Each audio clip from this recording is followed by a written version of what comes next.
Hey, Shalom, Shalom. This is Sister Kana Azariah Yasharala, and you're tuning into Birthing Titus 2. Welcome, my sisters. I hope that you're having a blessed night. I had a thought earlier, and I've been wanting to share it, right? So, I was just sitting here tonight, and I am sitting out in the breeze. It is 90 degrees here in Mesa. And if you're not from Arizona, right, or you're not from this part of Arizona, down in the valley, 90 degrees may seem like it is just hot to you, right?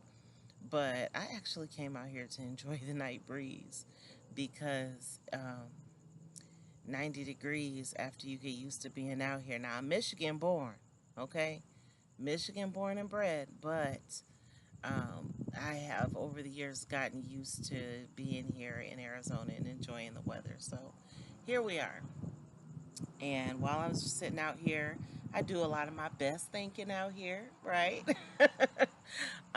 Just sitting here and I'm taking a little break from work, and while I took my break, I was having you know how it is when the same thought keep coming back to your mind again and again, right? So every time, something comes back, you have a thought and then it come back to your remembrance again, and come back to your remembrance again. You have to go ahead and let that thing out sometime. You need to go ahead and talk about it, put it into, just put it into perspective of what the reason why you having that thought, and surely it would benefit someone else, especially if it's anything that you've taken any time to mull over in your head, right? Well, in my head today, I had the thought about people telling their kids that they have to get out of the house when they turn 18. And again, had that thought several times over many years. Anyhow, if you know me, you know that I have children of different ages. And everybody is now older, a lot older. In fact, my oldest daughter turned 30 years old today. So when I think back to the first time I thought about people telling their kids that they need to be out the house when they're 18, I probably first thought about it when I was young, when I was a teenager myself. Now, mind you, I was a street kid, so it's not as if I was, there in just there living in my mother's house. I had a couple of spurts of coming back and forth home, but from the age of 12 on, I was not at my mama's house. So that's not anything to be glorified. It's just a fact of life. It's a fact of of my life. That's what happened. So I wasn't there. So anyway, but I always heard people say that, tell their kids stuff like, that's all right, you'll be 18 in a minute. Telling my friends that their parents telling them, you'll be 18 in a minute. You can be grown enough to make your own decision and do what you want to do, and yada, yada, yada. And I always wonder why parents big that up. You know what I mean? Like, what's in it for you, kind of, to try to get your child to leave out the house when they're 18 years old? Whose idea was that? Anybody, you ever think about that? Like, who first thought up the idea to kick your kid out the house when they turn 18 years old? Had to be somebody, right? Somebody came up with that idea first, and they kind of peddled it around. I don't know exactly who came up with that idea, but if I had to guess, I would say it was our government. Yeah, I would say it was our government because coincidentally, that is the same 18, kicking your kid out the house when they're 18. That's the same age that a child can be to sign up to go to the military. It's almost like, like, how we tell parents to watch your kids. Make sure make sure that you watching your kids, because the streets is watching them. You know that the minute your son leave out the house, when he start getting of any kind of age where he is craving friends or craving, to be around other men, boys his age or whatever, that the streets is right there. It's always somebody right there trying to recruit your child. Um, and the the government is no exception. They're the same way. They wanted to recruit our kids. So they wasn't like not like Pookie and Ray Ray and them down on the corner where they can just catch your kid as your kid go by. No, they catch your kid when your kid is getting ready to is in their last year of school, they last couple years of school, after they've pushed the narrative that kids can move out the house and be independent and be adults and be on their own at the age of 18 years old, right? And so they've even got the parent to use that almost as if it's, to me, it's like most parents are using it as if it's something, threat. That's all right. You got to be at my house when you're 18 anyway, whether you mean it or not. 9 times out of 10, the parent don't even mean it. They're saying it to scare their child into submission, into, what I mean, agreement, into doing what it is you asking them to do, or not doing what you're asking them not to do. However, it's a plan that is set up to backfire, because the ones who put that bug in our ear in the first place, the ones who fought so hard to make that a law, that your child can leave the house when they're 18 years old and they're officially an adult when they turn 18 years old, um, are the same people who need your child, who need to find people who are young enough, dumb enough, strong enough, and spry enough to pledge their allegiance to die, possibly die, for a matter that they don't know anything about. Where do you find people just willing to pledge their allegiance to a matter, to a government matter that they don't know anything about? To do whatever this government tell me to do, I'll do it. Where you find somebody that wet behind the ears that'll take on those kinds of responsibilities without asking any questions? Maybe you go and you hang out around the kids of the people who just got through telling their children that they got to be out the house at 18. Or maybe you find them in a place that is pumping the ideal to your child, that they are equipped and old enough to make good decisions and be gone out of the house when they're 18 years old.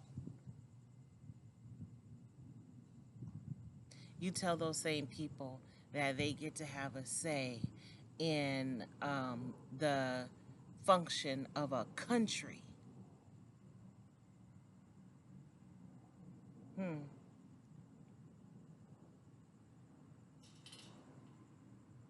An 18-year-old whose brain ain't even done growing yet. Their mind ain't even fully developed, but they can have that kind of, you feel like they're equipped to make those kinds of decisions. Meanwhile, over in the nearest government mansion of the senator of pick your state, and you'll see their offspring still living at home, living over in the west wing of the house, probably married with their family too, living in the house. Or if they're not, then they are well off into adulthood, still living at home. No thought of leaving. No thought of leaving. And the only time that they do get the thought to leave is when their parent is deciding that they're going to pay for them to have their education somewhere else.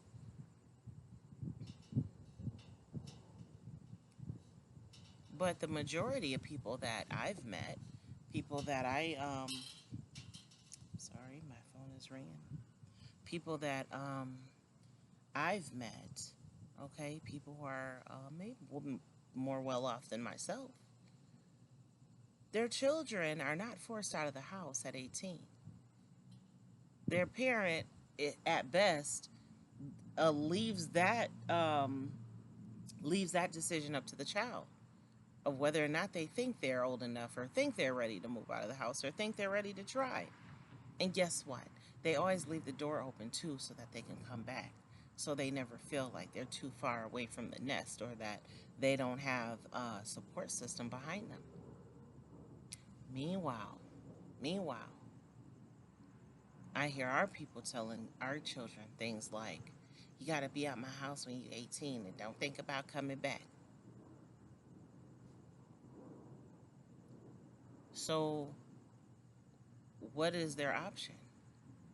I know what you're trying to scare them into doing.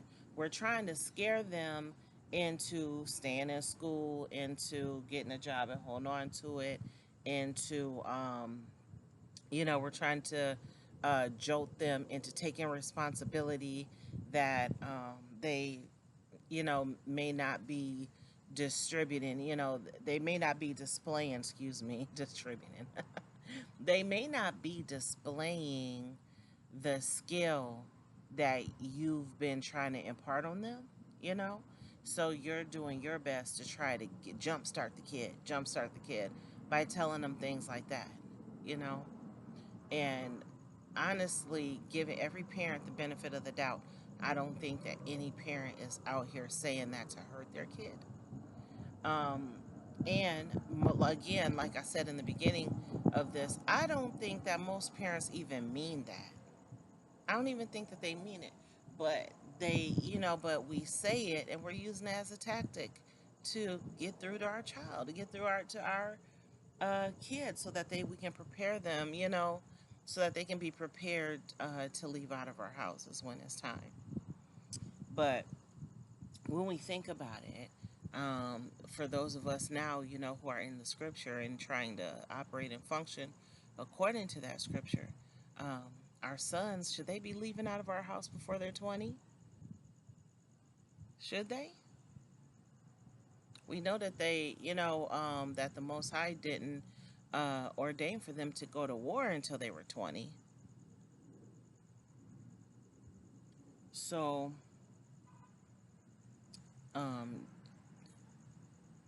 do you think that we should allow or encourage our sons to leave out of the house before they are 20, before they're old enough to, to do so? What about leaving out the house before they're 21? Because some things you can't even sign for until you're 21 years old, right? So then where is this child? Where is this 18-year-old going? Where are they going when they don't even have all of their adult rights yet? Where are they going? When they can't even they can't even get insurance, right? They can't even get good car insurance. They got to be underneath their parents' car insurance, right? Until you can get your own car insurance, um, it's gonna cost you an arm and a leg. Some places, you're not, you need to have insurance, you need to have a signer, you need to be under somebody, um, underneath of somebody, a parent or a guardian or something like that, until you're a certain age, 21, 24, you know. So, in a place where you have the right to remain on your parents' health insurance until you're 24. I believe that's correct.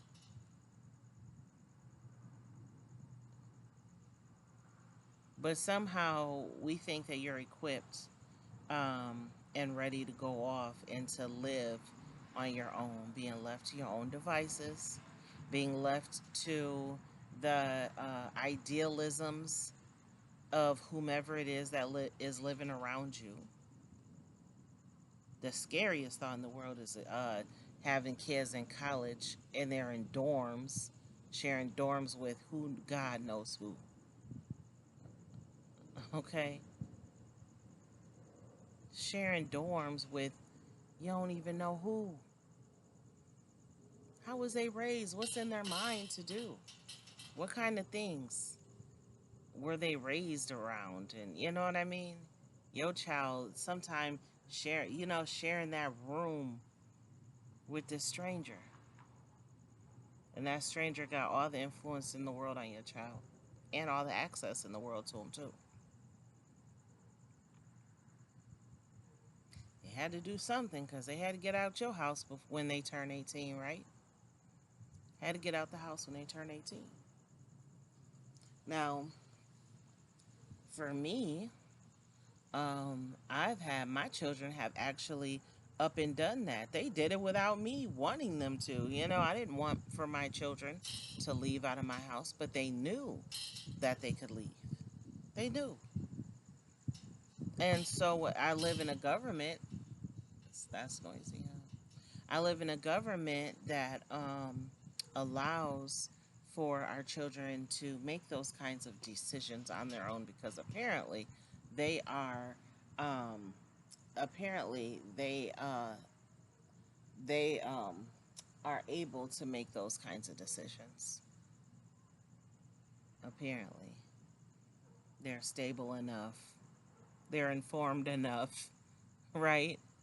They're informed, stable enough. They're informed enough, and somehow, they are supposed to be able to build this life away from their parent that they don't even know, haven't even been properly taught how to do yet, because the time for you to teach them, the time that they're even able to really grasp taking on that kind of responsibility is now. This is the training time, and these people have sped up time for us, the time period that we get to raise our children, sped it up to the point where, oh yeah, the kids, they should get out the house by the time they're 18. Their brain isn't even finished developing yet. Like, seriously. When my oldest daughter, she moved out when she was 18, moved out with a friend of hers. Against, I did not, first of all, I didn't even know. Okay. She packed up her stuff when I was gone at work and was moving out with her friend when she turned 18 years old. And,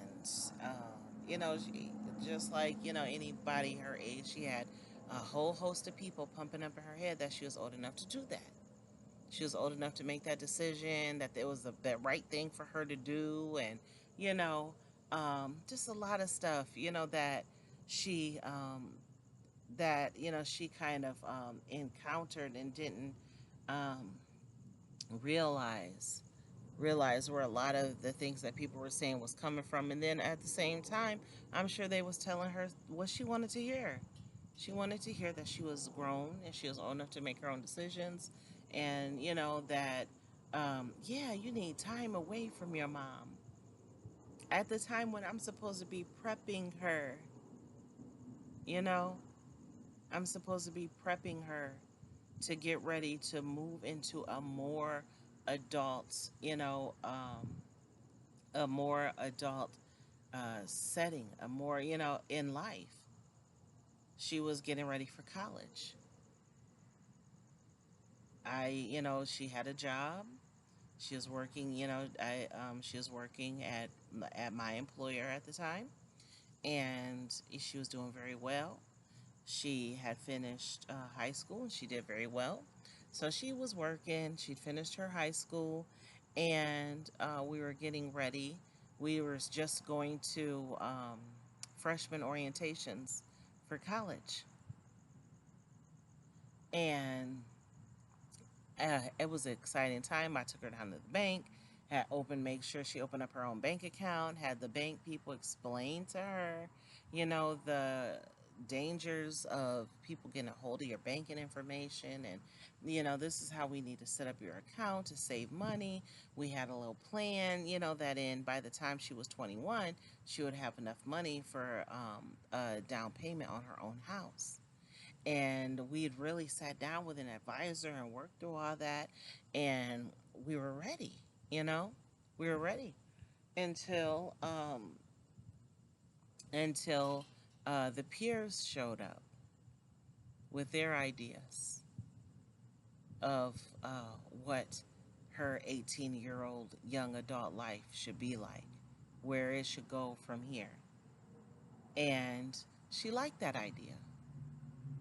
And she did leave home, and she, experienced some life, some hard life, and she experienced some life, things that she could learn from. But one thing is for certain, one thing that she says all the time, she sure wish she would have stayed at home. She wish she would have stayed at home. At home, where the expectation was for her to go to school, get her education, save her money for her own home, you know, prepare, go to school, study for your profession. Yeah.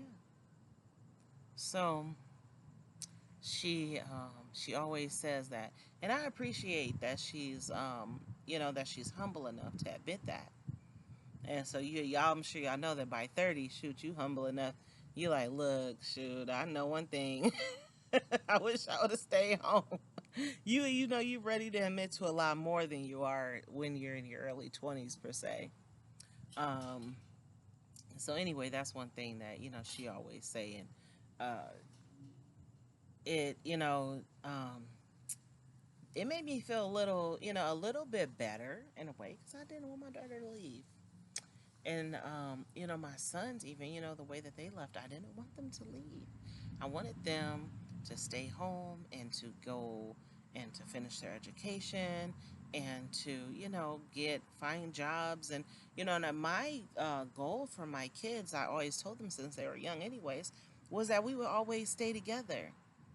We could, buy a plot of land and build on and build, wings, and y'all, you and your family live down on this wing, and your family live down on that wing, you know, make it into condos, y'all live upstairs, downstairs, just stay together. Stay together. That was my prayer for my family, but, it didn't work out that way. Things didn't work out the way that I was praying for it too, but it was never because I told them that they had to leave, and certainly not because I told them that they had to leave at 18, And I'm glad that I never said that to them. I'm glad that they never heard me say something like that. Because I think that it leaves the door open for them now, to come back home. And they've been back home a couple times. And that's okay. That's okay. When they come back home, I just try to make sure that when they get ready to leave again, that they're, ready to go. That's ended a couple different ways, but I'm talking about my part here, okay? I'm talking about me as a mom. I do my best to make sure that when they leave out the door again, that they are ready, to go. They are more equipped to, to leave because, again, they left out the house early.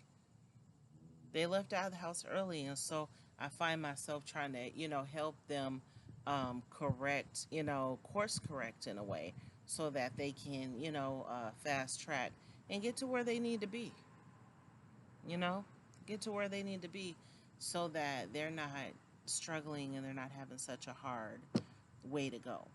All right? Again, whether they listen to me or not, that's what I'm trying to do for them, okay?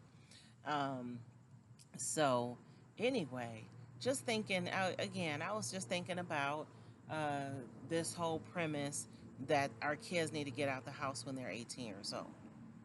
That's the topic that's the topic of the discussion that I'm having with y'all tonight. Again, Like I was saying about the whole gang thing, the army is the gang in this case, and they want your kid. They want your kid.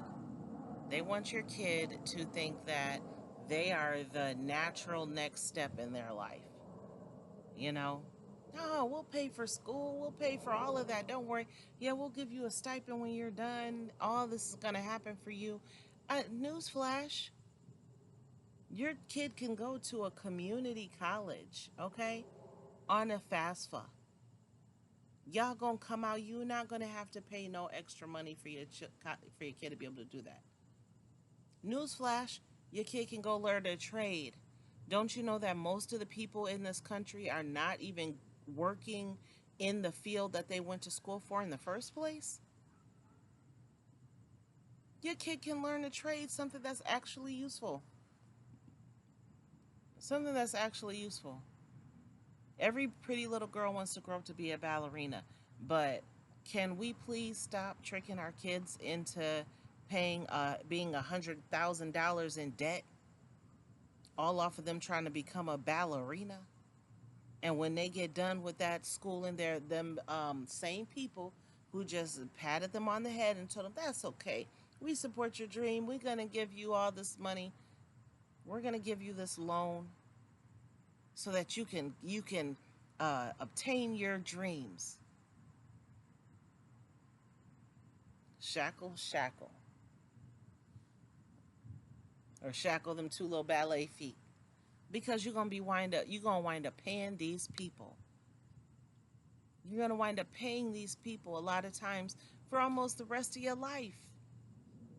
Man, my mom was 60 years old. I don't know if she ever paid it off or not, but I know that my mom was in her 60s still talking about student loan. Student loan? It's time to retire. What are we still talking about student loans for? They literally kept her shackled her whole working life, her whole adult life. Now she's elderly. She elderly now. I wonder if they still be coming at her for her money. Gotta ask. I don't know. But,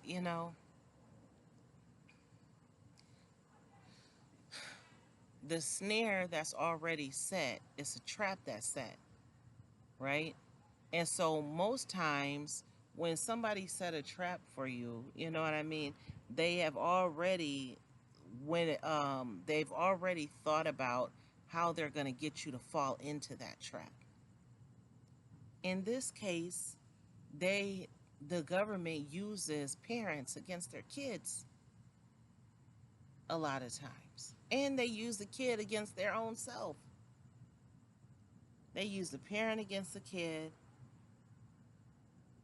You're 18 now, or even let's say you ain't telling them, yeah, you got to get out of my house when you're 18. Yeah, you're 18 now. You can make your own decisions.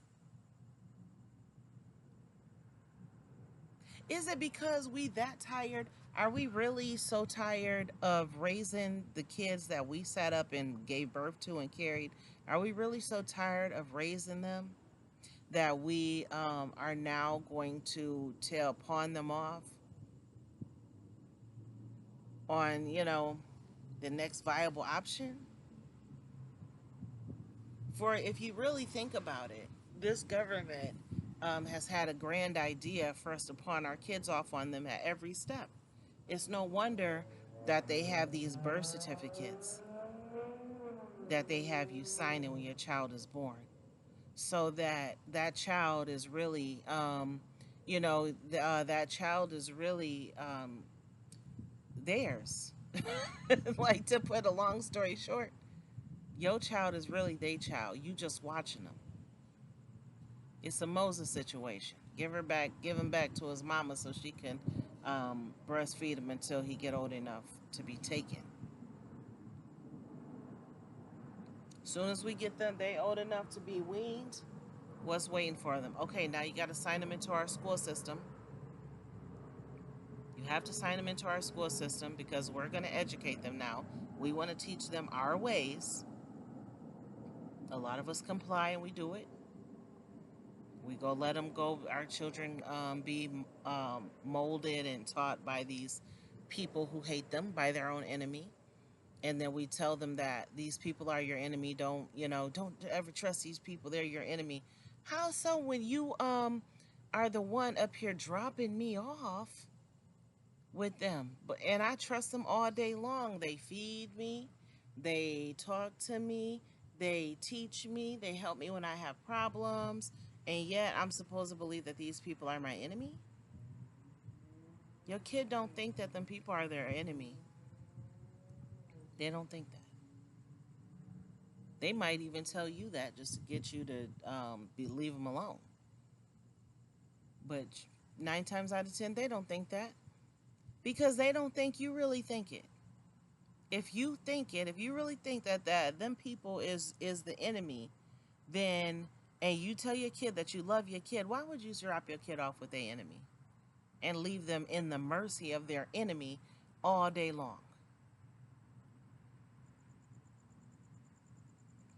I'll tell you. I'll tell you why. Because in this country, the parent is a glorified babysitter. Glorified babysitter. You able to watch your kid. You got to send them to their school. You scared not to, right? You scared to educate them yourself, right? Scared to empower them with the knowledge of, foundational knowledge and pride and respect that they should have in themselves, right? So we're going to send them, let's send them over here so that they can be taught whatever their agenda is. Get on the agenda. Just hurry up and get on the agenda that they tell you to get on. So now they go be educated by the school system, right? During school, while they're in school, the school sends people in to tell them, to teach them to be civically engaged, right? Civically engaged. So they are really pushing for your kid to do one of a few things, okay? Either they can be a worker, like work in a manufacturing, in manufacturing, or in something that generates income for this country, or they want your child to be civically engaged, meaning you can become a police officer or a firefighter or a nurse or a doctor or something um, that they deem to be socially acceptable for you. They want you to, or they want you to go to the military. All those things are things that are centered around bettering their country, this country. All those things are things that they feel like are a good, are a good way to better their own country. So they want you to become a teacher. They want you to teach in, their public school system, or a doctor and work in their public hospitals, or a nurse and work in their public hospitals, or a police officer and work, out in the neighborhood, in the communities for their society, or a firefighter, right? Now, don't get me wrong, I'm not downing any of those professions. I'm just saying that the fact is that these are the things that our children are being told would be the most beneficial for them to become in the society where they live, right?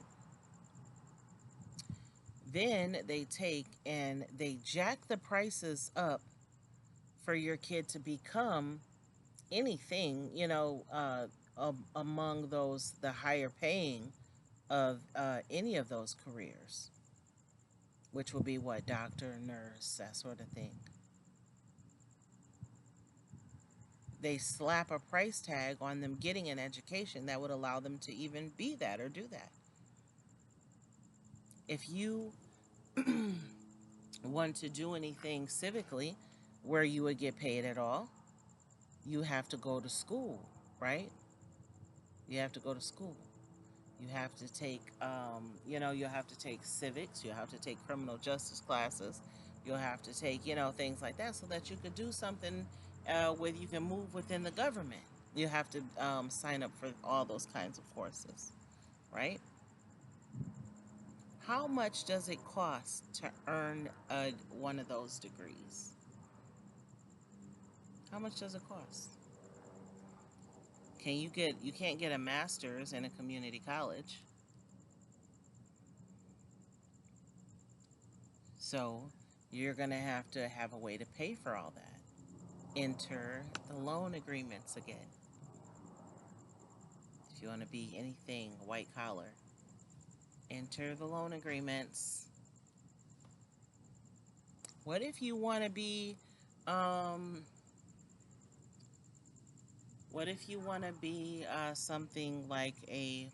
something like a plumber, right? Plumbers are needed in society. Once upon a time, they used to um, push those trades and things like that within the school system. Automotive mechanic, they give you wood shop, give you metal shop. That way, there you would learn how to weld and all that good stuff. You'd learn how to work with your hands. Problem with that is that once you learn how to work with your hands, once you have that craft, you always have